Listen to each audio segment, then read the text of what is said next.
azali à la ligne na YouTube. Pour bandolanda la prédication chaque fois na YouTube. Ngai apôtre Pierre Ongema Temitivar. En tout cas, tukoni na temps nyonso esengeli ayebake tukoni na temps ya fan ezotalisa fin ya grandeur ya motu fin ya institution nyonso satanique. Nzambe akomi ntango akosa arrêté na planète Terre. Ezali planète Terre ezalaki yango mpona ntina ya justice et régner na bao bazali mpe bazalisi le ciel et la terre. Son cours régnera sa justice. Napesi mbote na ba téléspectateurs nyonso ya radio communautaire de Mwanda TV. Partie technique esimbami epai ya Kalonji. Caméra epai ya Charlie Kimboko et Arlette. Mbote na bandeko nyonso bazo kolanda biso na Baki, Pikapende, Boamanu, Fusiala, Makelekeste, 5 maisons, Ville, Banana, Soyo, pe Kabinda, pe Bamboka nyonso, eza tout en tout ya Mwanda. Nzambe apambola bino, to souhaite bino boyoki malamu. Liboso na bino eza pasteur Joseph Dumbi et à l'église la gloire des saints. Ezwami na 5 maisons, quartier Malama Bengo. Eza tout au long ya ex Nzaki Mwena. Émission na bino unika kolanda ya le temps de rassemblement des saints. Et pesamaka chaque lundi na radio na 18h30. Chaque samedi na R5 TV na 18h juste. Et puis samaka epai ya apôtre Bongema Pierre Denis Divin. Yeyo aza awa sur place. Bonjour apôtre. Bonjour. Toyambiyo na plateau lisusu. La fois passée au théâtre biso mingi sur les rassemblements. Après au théâtre biso lisusu likolo ya temple. Mais dernièrement il y a moko etikaki biso au théâtre biso les noms des Yehoshua par sa propre succession. Tous opposés au mutuna apôtre. Mi balé tomisato. Apôtre talisa biso limbola biso davantage lisusu. Qu'est-ce que c'est Yehoshua? Yehoshua c'est quoi encore? Parce que biso to mesanaka ko sambela na kombo ya Jésus. Donc expliquez biso na kotalisa Yehoshua c'est quoi? Pe ebimeli wapi? Ebimeli wapi? Deuxième question. Otalisa to Yehoshua kaka lemi Yehoshua mupanga Oyo et Apocalypse 13, Zokisaki Pete, Apocalypse 13. Donc, c'est ça le nom de Yehoshua. Oyo expliquez comment Yamisako, la pierre qui bâtissait, qui a été rejetée, est devenue la principale. Libanga Oyo Wakamaka est comme principale. Donc, c'est ça toujours Yehoshua. Oyo expliquez na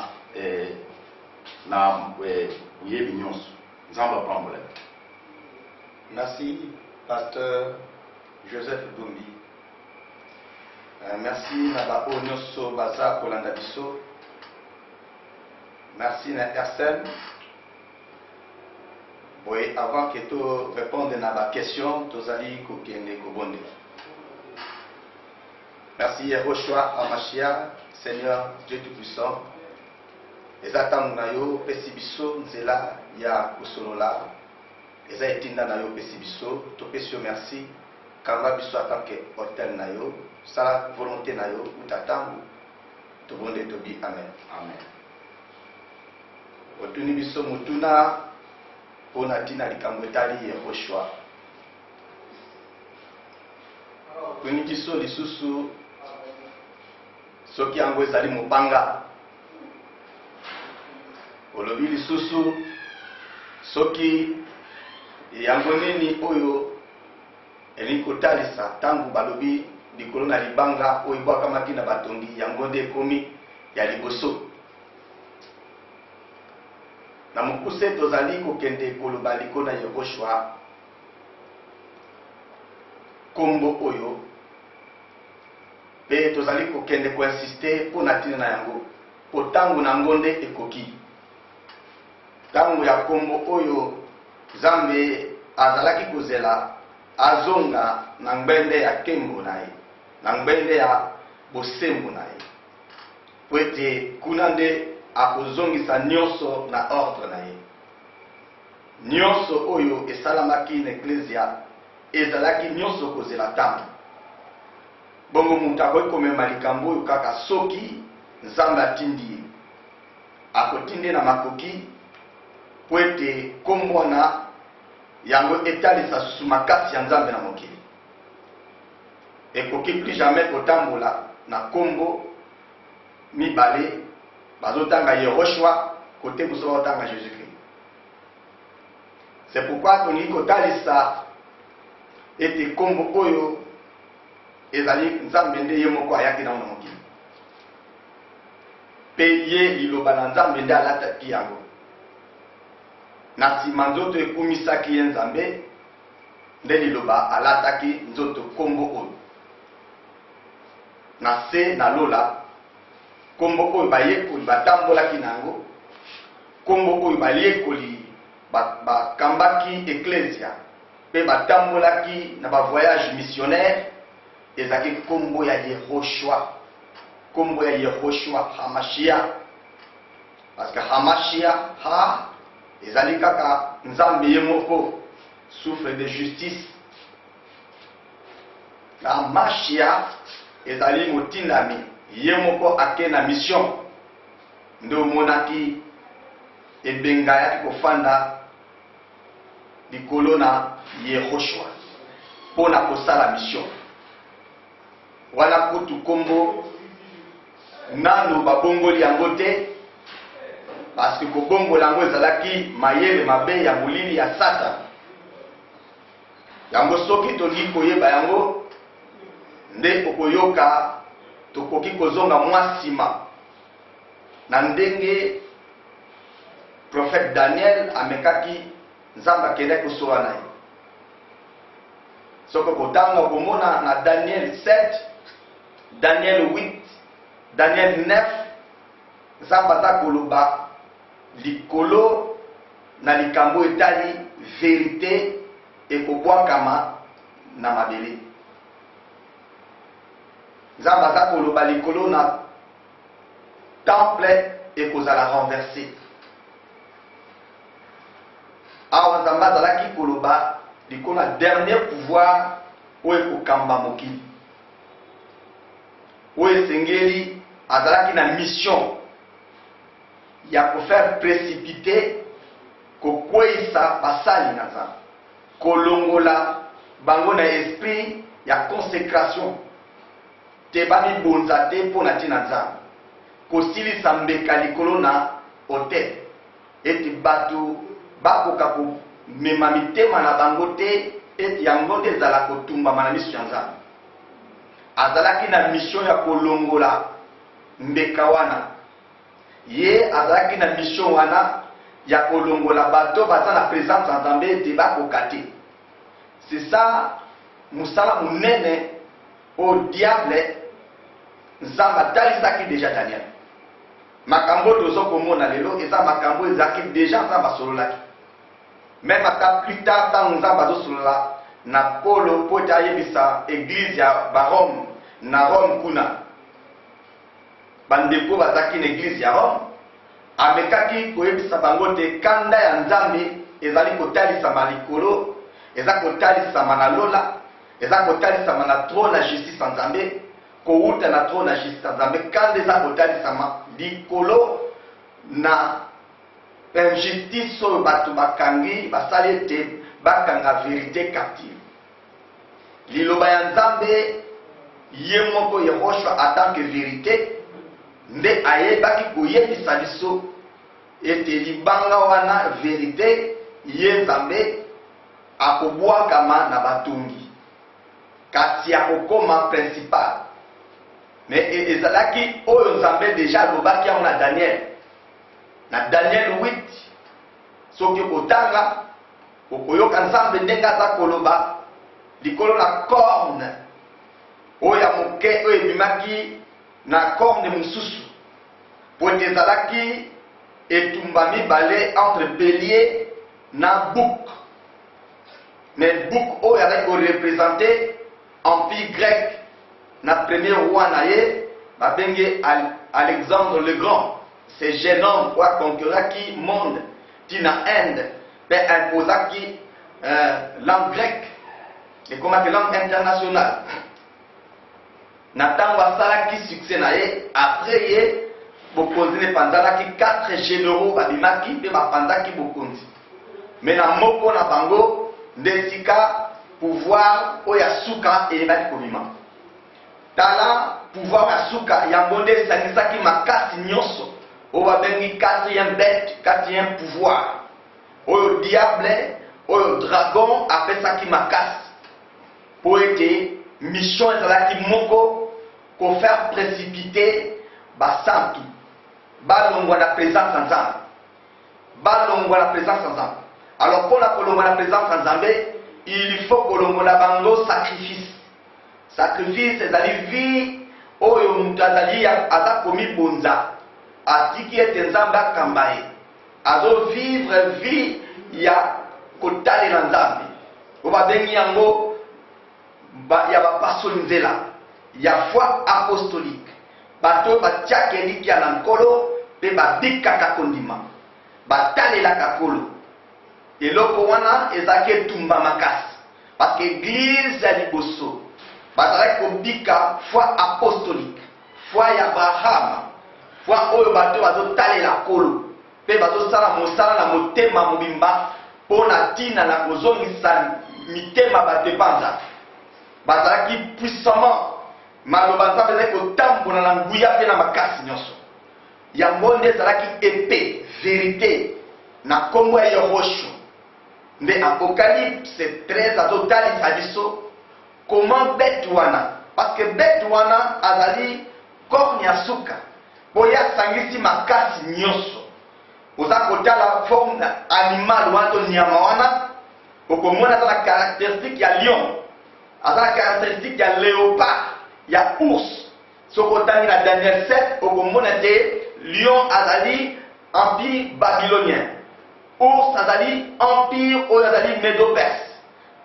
Et otali kuna ozomona léopard nde bakokisaki ye na Alexandre le Grand, empire grec.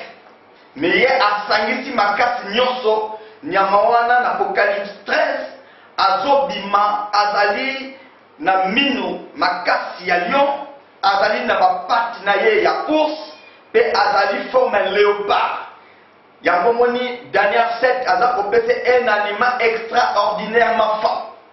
Azalaki tellement fort parce qu'azalaki kolia, azalaki kobriser pe oyo tikalaki nyonso azali kopanda. Kolia ezali kosala volonté, c'est-à-dire qu'azalaki kosala volonté na ye. Volonté na ye ezalaki koécarter basantu na présence na. Alors epée wana yango nde ebundisaki bête wana. Pe Daniel yebaki kotali Nzambe atalisaki ye polele kolekisa ye comment corne wana eselevaki jusqu'au chef de l'armée, elongolaki chef armée ni sacrifice perpétuel pe estikaki kaka bongo te, et renversait même temple sanctuaire pe asali ete même basali na Nzambe oyo babengi armée ya Nzambe pe sacrifice to eza livré na maboko na ye. Donc ezalaki to ya banation ntango Nzambe atikaki ete lokola afandaki na kiti na ye ya ngolu kosala continuité ya 6e jour wana azali kotinda basali na ye oyo bazali kobima na 6e jour bazali kokende na mission il y a récupération à l'humanité. Il y a comment approcher dans le 7e jour.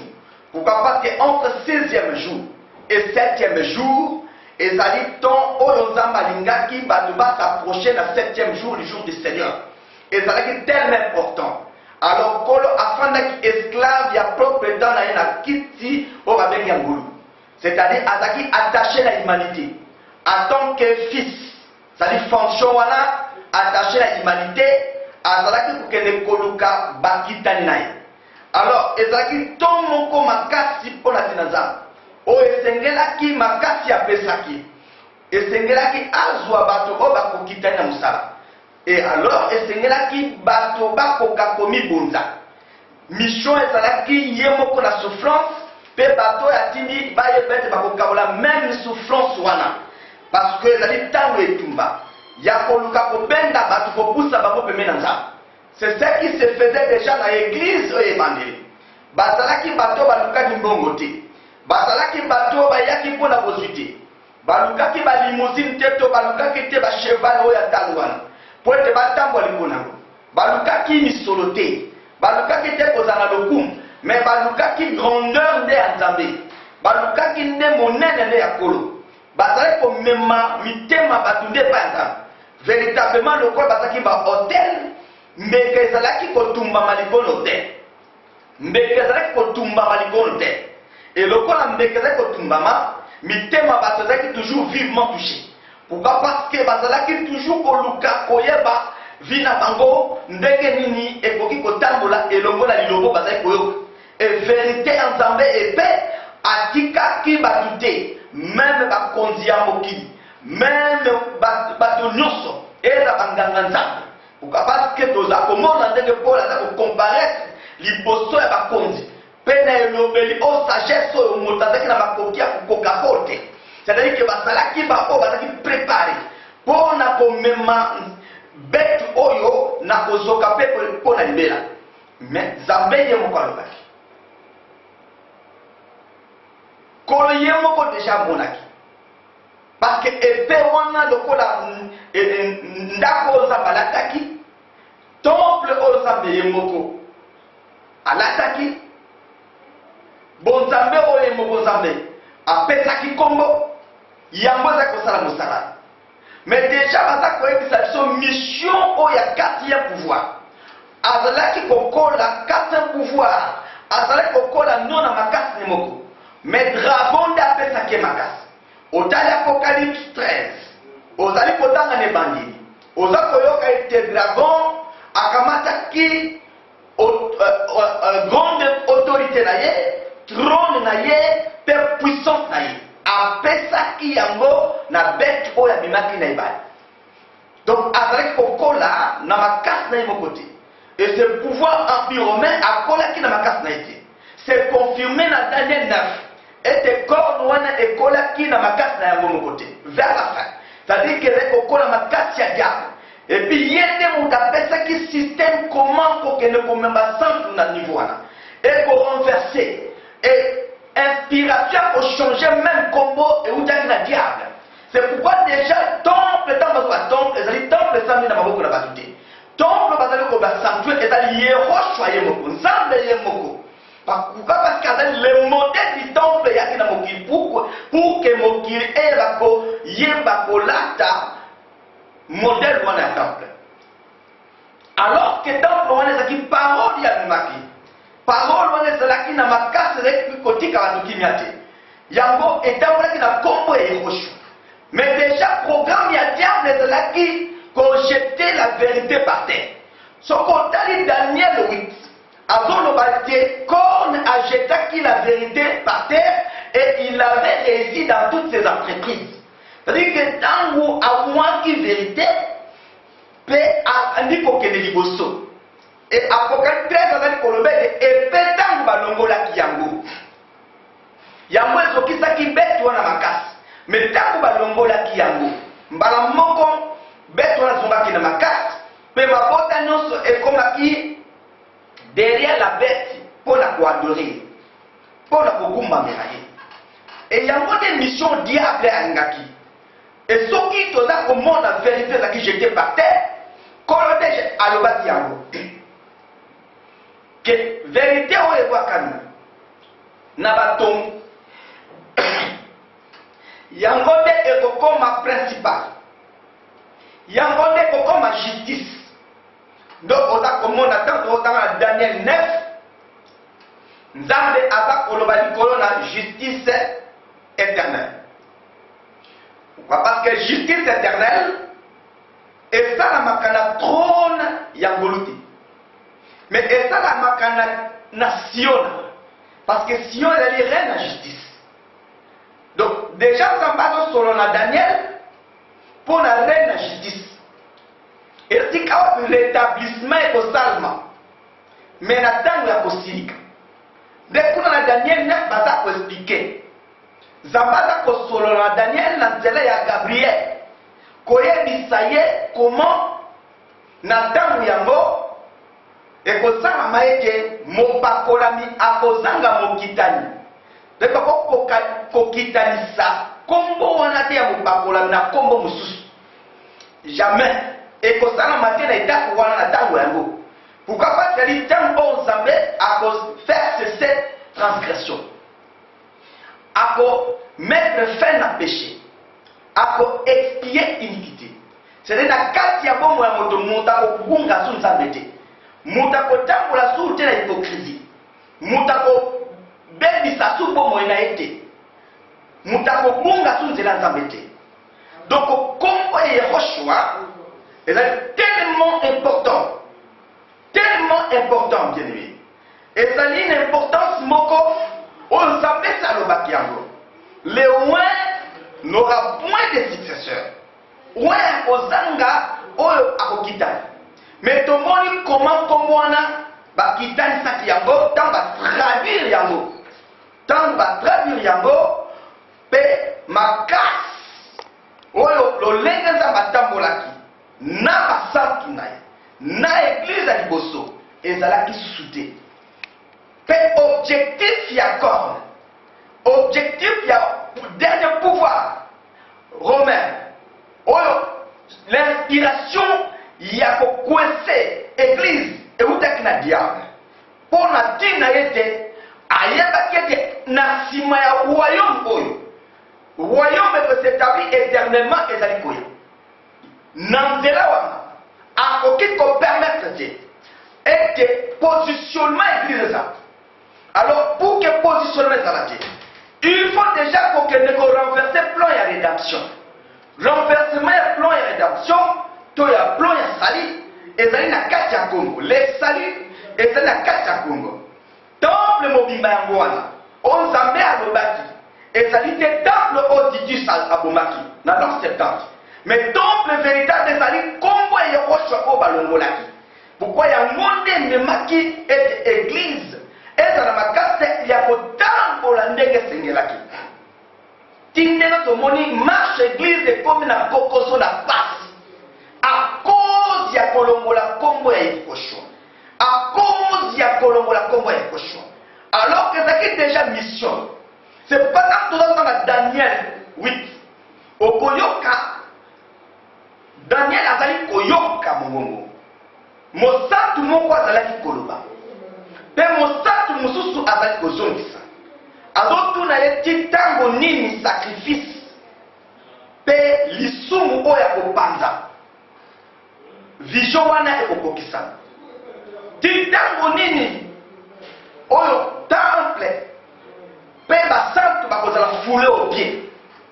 Et l'ilobasa meza kolobete Jérusalem s'engage de la foulée au pied jusque na fin ya temps ya la nation. Pendant tout ce temps, Yehova sortit le trône de la grâce. Akokaki dans sa patience, akokaki kosala eloko mon côté. Akoti na kati ya volonté permissive, ya kondime des mouvements de bâté.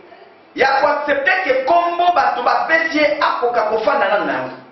C'est pourquoi tel kombo ya Yehoshua, ya Yesusu, et bandi musala na libanda, et zali na ba pionnier batikale koma Yehoshua, oyo nzambe ayeba ki koyoka bango, pe ayeba ko visiter bango. Cet esprit va visiter bango, nde ayebisaki bapesa bonne signification na kombwana. C'est comme ça que na sima na ngo Nzambe akitisaki un peu de puissance pour que babima na kombo ya Yesu. Ndo omoni kombwana ezingi kozanguya. Mais kombo wana ezali ya Nzambe te. Ezali ya beti ya Apocalypse 13. Oyo abimaki na mabele. Oyo ezalaki na maseke lokola ya mwana mpate. Mais azalaki koloba lokola dragon. Parce que dragon de puissance de séduction, oyo ayaki mpona ntina ya kolongola na enseignement ya Nzambe, comme un faux enseignement. Pe komema bato babika vie oyo babengi yango ya ronces et les épines. C'est-à-dire qu'il y a souci de ce siècle. Et c'est ce qui s'est passé que enseignement wana oyo il y a souci de ce siècle. Et ça est fani na chair et bengani oyo babengi sacrifice pe offrande na hôtel. Et puis ça dit que sacrifice est sili motazasu na makasi ya kotika mabete. Et c'est une planification déjà. Et c'est une bongiseli. Oh diable a bongisaki te alesi. Et na makasi nete. Et c'est la makasi ya diable. Oh ya salaki yango. Mais dans la comment kola sa koloba. Baptisseurs, ce sont ses serviteurs. Bakobwaka kombwana. Baptisseurs, et ça basali na Nzambe. Bakobwaka solo. Bakobwaka solo. Vérité est kobwaka. Et vérité est kozaka retenu captif. Captive. Ndeke tomoni yango kola ta kolobango. Et la vérité a été retenue captive dans ma bateau. N'est-ce pas que l'évangile est allé retenu captif. Pour la ligne. Parce que, quand il y a qui n'a pas de mais, moi qui les sais pas quitter, mais mon conjoint soit qui, l'instruction à diable, et il n'a qui été estiré sa ma casse, il y a bassin ensemble. Et il va tambour la terre, le bon ensemble, il y a qui. Et tant que vous avez le troisième jour, tant que vous avez le troisième bilan, à côté de l'église, vous allez déjà positionner. Mais déjà, il y a un faux enseignement. Quand vous avez un faux docteur, il y a un faux prophète. L'inspiration pour le diable, quand ça est déjà un secte pernicieux. L'enseignement est même imité, mais il pas et c'était ça le diable. Et c'est ça même le but de l'écuménisme. Et ça, pour y avoir seulement côté Kabatna comme Jésus, mais, bah, kokate côté pour la vie, il y a sacrifice. Il y a kolukate côté Kavi, la bango, vie à battre dans l'ensemble. Vie dans l'ensemble. Et la vérité déjà est acquis jetée par terre. Solo ensemble, il y a un mot que solo yaki. Pourquoi parce qu'il y a qui d'abord solo. Azalaki oyayaki pour la tina d'abord à interpeller et à avertir. Parce que dans le temps solo, il y a un temps pour avertir. Il y a pour interpeller. Il y a pour avertir tout le monde. Et dans la bâtonneuse, il va diriger, il va diriger. Mais dans le temps où il y a justice éternelle, et dans le temps il y a commandement du trône de justice, il y a une nation là. Mon bec est allé pour lui. Oh, on m'a pas pour beaucoup à ce changoté. Donc, le bien était. Pour faire cette transgression. C'est-à-dire que Mbako a sous-souté. Mobeko Kobuka m'a souté. Lilo Banzame Kobuka m'a souté. Les soumes Banzala sous la valeur de la carte vers Moutou. Pourquoi? Parce que iniquité, ou vie, ou kangi humanité. Il y a Moutou Azaline Ndoki, Azaline Ndoki, mais Azaline pasteur. Azaline Moïbi, Azaline Moïbi. Azali n'importe qui occultiste, mais Azali peut diriger partout. C'est ça ce qui a bloqué même l'humanité. Alors, tant qu'on est coquille, que Zambé a l'occasion déjà la dernière neuf, cette vérité qui a été jetée par terre, il y a une justice le long de la dernière neuf, il y a un commis principal, mais à coquille jamais posons comme Jésus-Christ. À l'attaque qui a par sa volonté permissive. Anima qui a pour perdre de mouvementé. Anima qui a pour qu'on confonde le faux qui était à l'extérieur. On va mettre pour ça la miracle. Pour persuader que voilà même tout le monde a comme il y a Yehoshua. Tout le monde a Jésus. Il y a beaucoup de gens qui alors que c'est une puissance de séduction. Diable, dragon, ou est-ce qu'on met na séduction, qu'on met du sabango, qu'on met de l'église.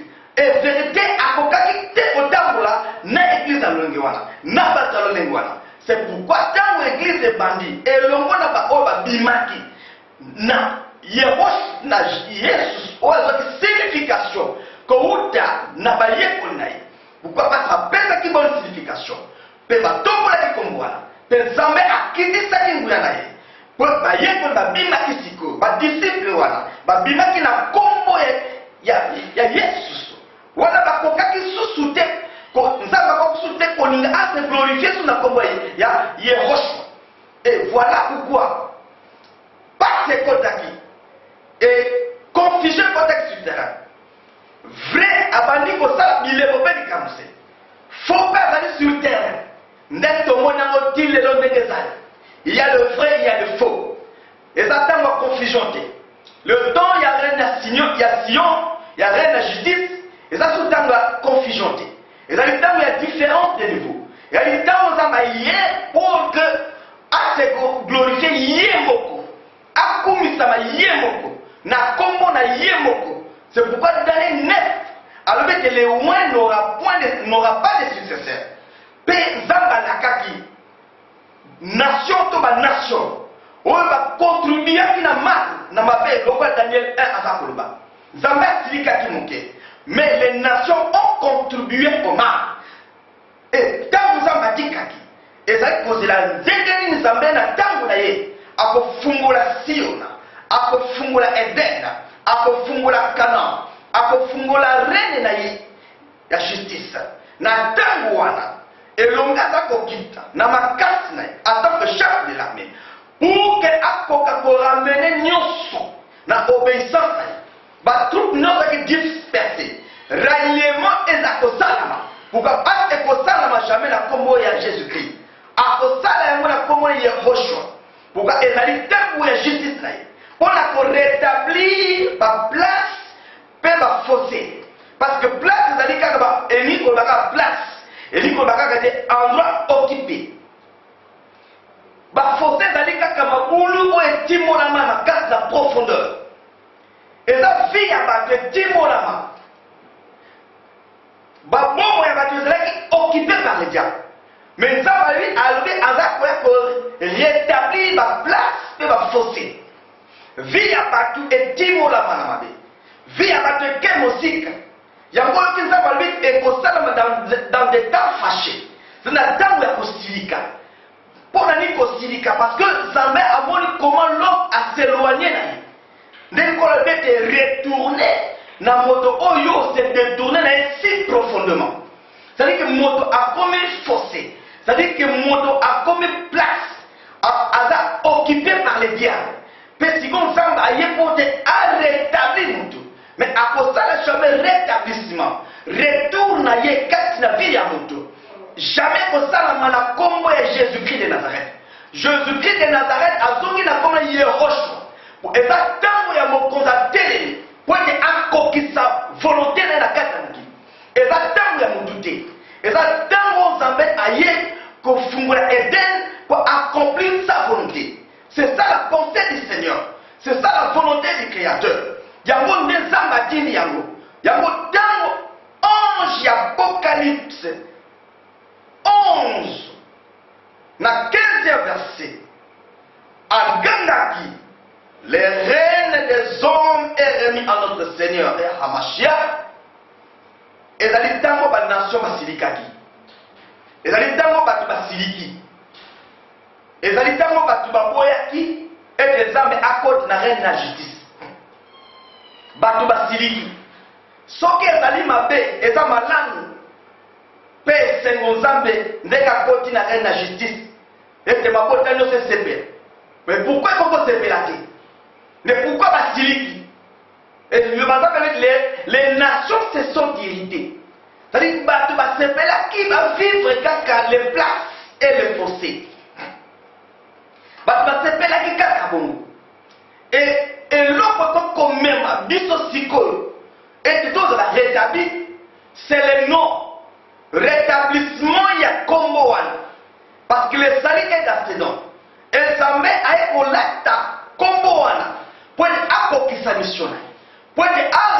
humanité auprès de lui. A ramené peuple naïe, na présence naïe. Tala comment to komi. Na temps oyo makamwe komi de places et de fossés. Comment mokile komi ba ravin. Comment mitema ba komi de fossés. Comment mitema ezali tellement loin na Nzambe.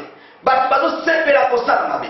Ndenge Daniel azako Esaïe azako bisa Joseph, mabe komi malamu. Malamu komi mabe. Malamu eza sauté. Bon Nzambe to tesa sauté. Même la chair. Et comme le kole loko moko ya mpusa na matoi. Ete mutayi bakolakisa ndeko na bima na kati ya muyibi. Abima na kati ya koyiba mbongo l'État. Et comme normal. Mais batongo pe bazo kena bonda kwa Nzambe. Mais batongo pe bazo koyamba na banda na basai na Nzambe. Et finalement dans la carte ya confusion. Peut-être ça kotanga kombo Jésus.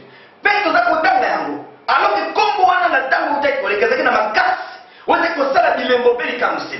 Mais eza kosala te. Mais il a dit qu'il y a un peu de chaman. Mais dans quelle puissance, si ce n'est la magie, il faut utiliser. Pour la combien de temps alors qu'il a dit dans Zambie, on a posé mitema ya batu et zonga et pane. Mitema ya batu et zonga et pane. Mitema basai et zonga et pane. C'est pourquoi Daniel Zambé atelisaki yango. Mais Zambé akina posa ya batu bazonga na présence na ye.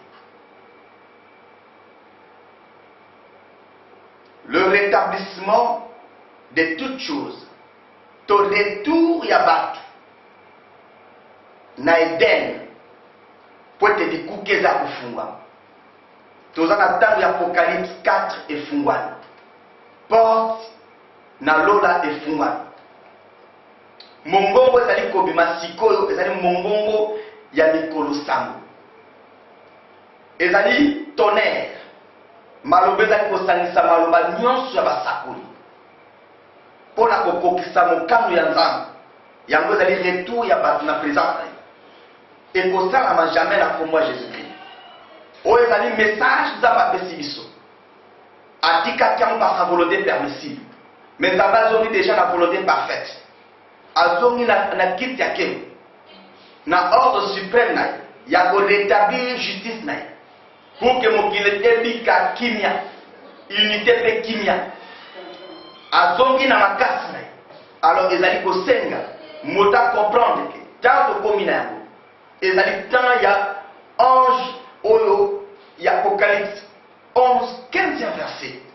Pe ezali tango oyo moto akokate kokoka tango oyo Nzambe atelemi na makasi oyo azala posa à faire respecter justice na mokili. Dango Esaïe atako ebisa biso. L'esprit de justice sur le siège, sur celui qui est assis sur le siège de justice.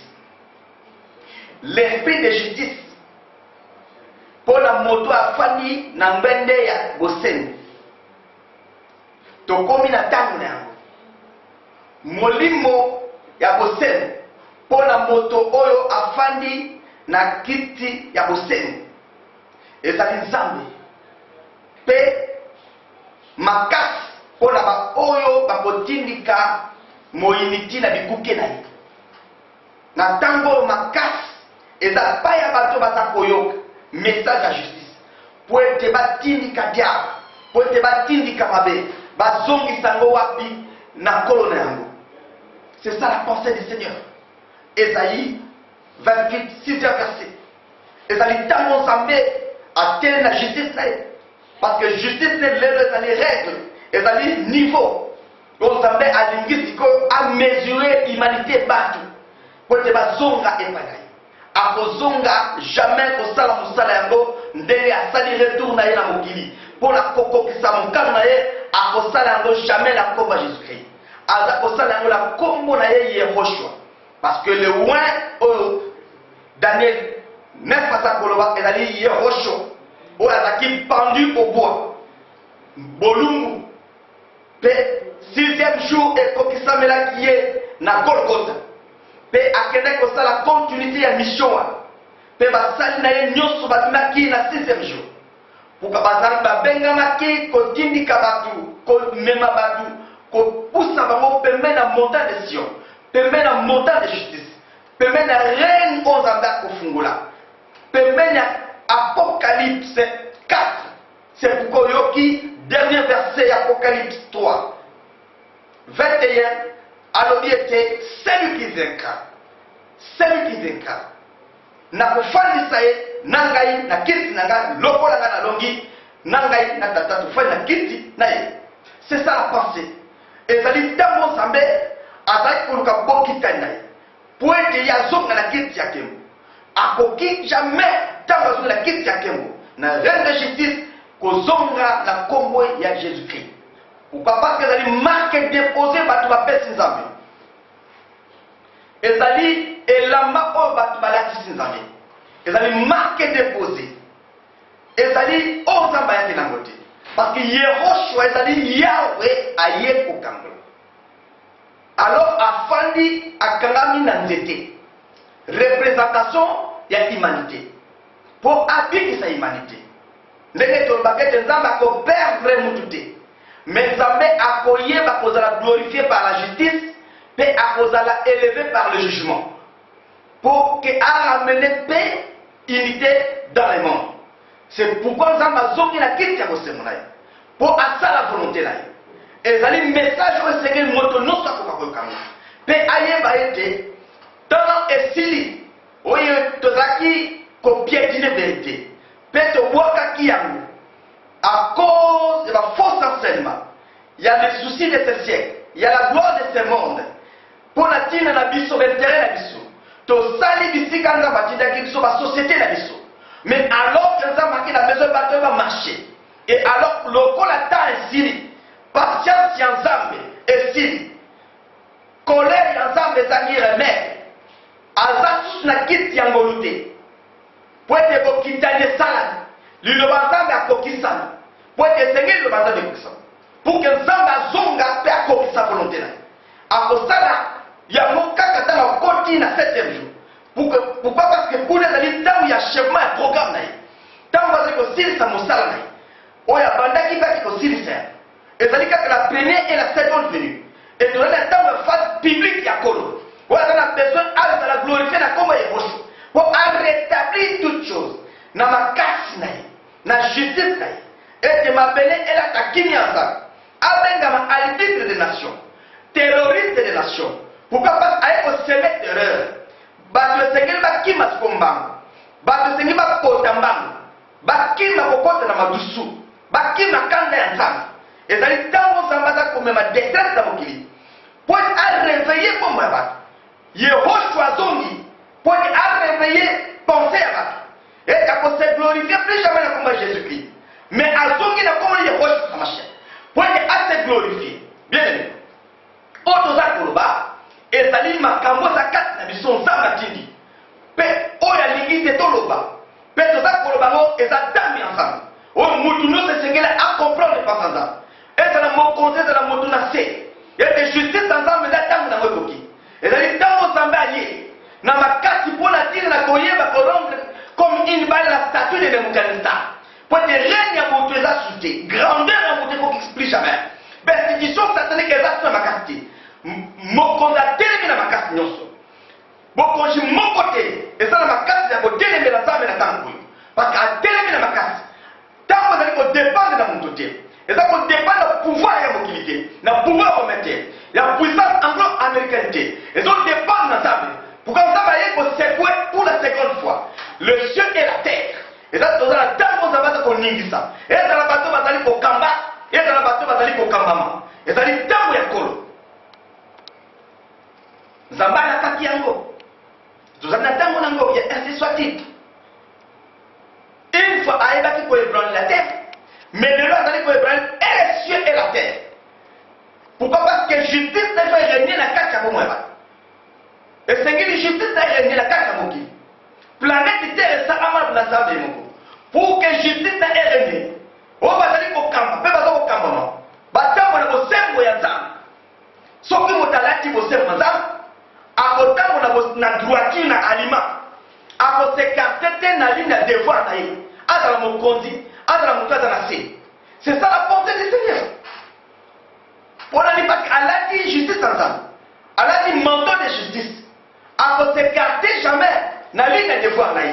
À côté de la droiture, dès qu'on a lobby, dans Ésaïe 32. Le roi a pour régner la justice, selon la justice. Le roi c'est le Seigneur lui-même. Mais le prince, on va gouverner selon la droiture, avec droiture. C'est-à-dire droiture et là-bas. Et c'est-à-dire qualité à battre, on va se casser la devoir dans la côté. Bako sala ka konza bata ko bisa bango. Bako sunga bande ko na bango na se. Bako sunga bande ko na bango. Bako vivre pouvoir pour le pouvoir. Mais pour le peuple, bako servir le peuple. Na avec amour, bako table na droiture ensemble. Bako sala volonté ensemble. Pourquoi parce que balati manteau de justice, balati condamné. Alors le Seigneur a zongi na trône de justice. L'esprit de justice sur le siège de justice. Et la force pour repousser l'ennemi jusqu'à ses portes. Et ça tombe véritable ensemble. Alors on a compris sa mission de na combat Jésus-Christ. Alors ça la combat il est roche Hamashia. Pour être à l'attaque Pilate. Et Pilate a le qui qu'est-ce que la vérité. Mais après il faut répondre. Parce que le temps n'était pas encore arrivé. Mais le temps de justice et le va terminer dans ma casse non. Qu'on fait ça et il n'y a pas un Pilate qui représente dernier corps, dernier pouvoir que Dieu est sans force aujourd'hui. Pourquoi pas Kazen, à zone dans ma casse, la seconde frappe,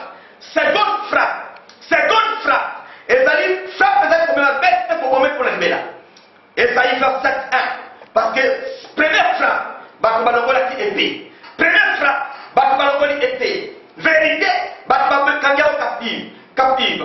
Mais maintenant la seconde frappe, nous avons attaque de justice, la seconde frappe est la dernière avec le nom de Yahushua. Et ça dit qu'il faut que nous même cette puissance de ténèbres n'a comme un plus petit enfant. Et pour ça, ma capacité à qu'on s'en va tout. Et ça dit dans mon sabbat qu'on réveille esprit à base de zambé. Et tu vas tellement avec l'amour parfait. Oh, il y a justice ensemble pour que va sauver l'humanité. C'est ça la pensée du Seigneur. C'est pourquoi Yahushua rétablit Yahushua à sa propre succession. Jésus-Christ de Nazareth a zongi na komole Yahushua Hamashia pour rétablir toutes choses selon son plan merveilleux. Ainsi dit le Saint-Esprit. Pourquoi il y a une volonté là? Il y a une volonté avec le Kokistan. Tokomi na suka tika nzambe apambola mokola moko ya biso na message oyo tokomi na yango pe topesi yango na mokolelo ko répondre et de la vérité et commis justice lelo. Daniel 8 lelo accomplissement Daniel 9 pourquoi parce que Zambé a zongi était justice éternelle et ça dit justice en Zambé pour régler toutes choses contre la cassée, moquis planétaire, condamner le mal et mettre fin à l'injustice. Et de ma belle et Zalasus na makoki du kolo na mokilité.